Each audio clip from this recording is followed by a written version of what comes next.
Alors, j'ai été accusé par monsieur... Oh, je vous accuse pas du tout. Mais je ne vous ai pas interrompu. Non, mais je vous accuse pas. J'espère avoir le même traitement. J'ai été accusé de la théorie du complot. C'est l'argument habituel de ceux qui n'ont pas d'argument face à des faits qui dérangent. Et donc, je pense qu'il faut se poser la question, la France, amie du Mali.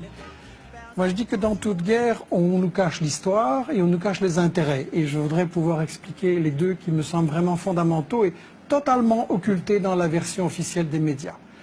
L'histoire occultée, c'est quand il y a eu un président élu au Mali qui s'appelait Modibo Keïta, qui voulait l'indépendance de son pays, le développement et mettre fin à la pauvreté. Qu'est-ce que la France a fait? Elle a soutenu un coup d'État sanglant de Moussa Traoré. Modibo Keïta a crevé en prison et Moussa Traoré, ça a été une dictature épouvantable pendant 23 ans. Ensuite, il y a eu d'autres marionnettes à la place. Et est-ce que vous appelez ça une théorie du complot? J'aimerais que vous alliez le dire aux Maliens. Ensuite, il y a la question des intérêts, à savoir que le Mali, c'est un pays pauvre, mais comment on peut être pauvre quand on est riche?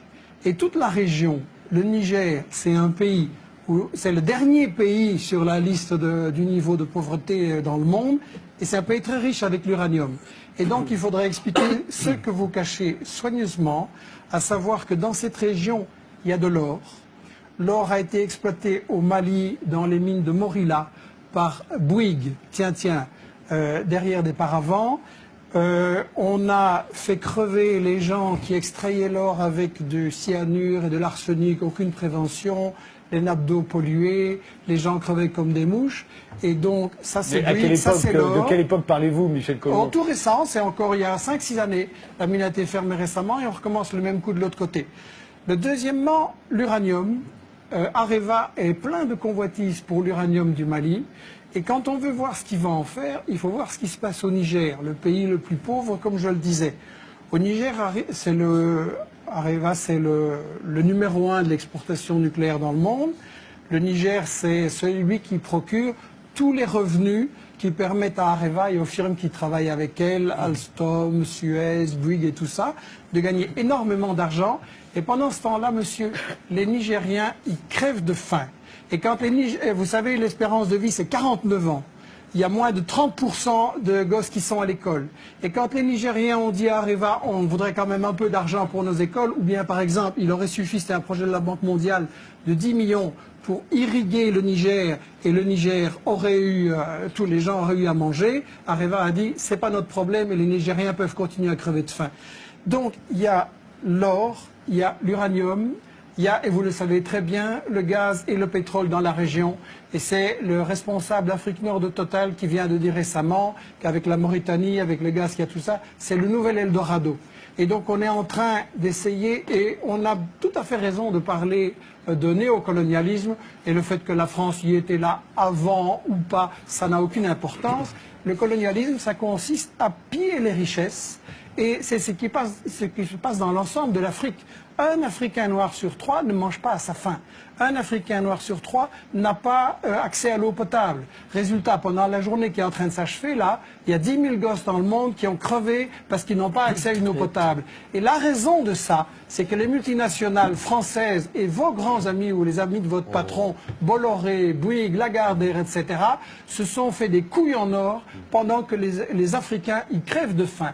Et ça, allez leur dire que c'est une théorie du complot quand eux, ils voient la misère pendant qu'ici, vos amis, c'est les Ferrari, les Porsche et les châteaux. Vous pensez que quand les mafieux, les fondamentalistes, les terroristes qui sont au nord auront pris le pouvoir, les Maliens vont manger à leur faim, les Nigériens vont manger à leur faim, que ça va aller bien, que ça va aller mieux? Vous pensez qu'il y a un rapport de la guerre?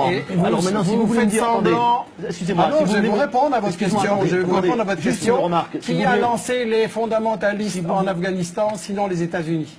Qui travaille avec le Qatar et l'Arabie Saoudite pour répandre les trucs les plus fanatiques en Libye, en Syrie et même un peu ailleurs aussi. Ça, vous le savez très bien. Donc, une fois les islamistes sont vos amis et une fois sont vos ennemis. Il faudrait Je choisir. voudrais donner la parole à Naouchel Brahmi. Si vous voulez dire qu'il faut renégocier les contrats d'exploitation en Afrique pour toutes les grandes sociétés, je suis d'accord.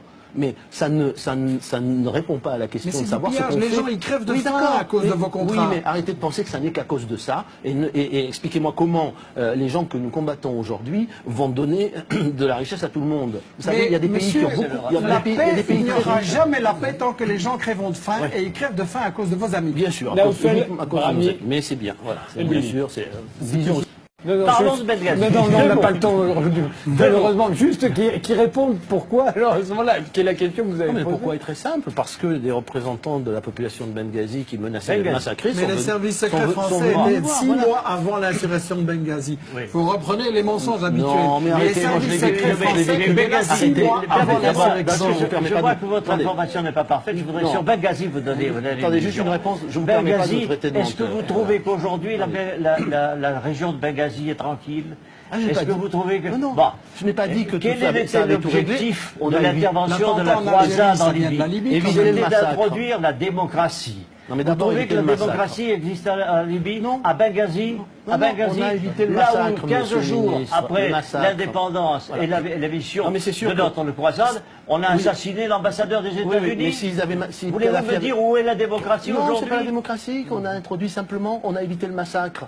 Quel Le massacre? Vous avez assassiné, Bien pas sûr. vous, pas vous. Vous avez fait assassiner dans des conditions honteuses le colonel Kadhafi. Vous le savez bien comment il a été Oh, traité. non. On s'arrêtera là, Vous le savez bien. on s'arrêtera là, j'en suis navré. Je suis indigné parce que On recommence avec le complot. je réfute la fausse information.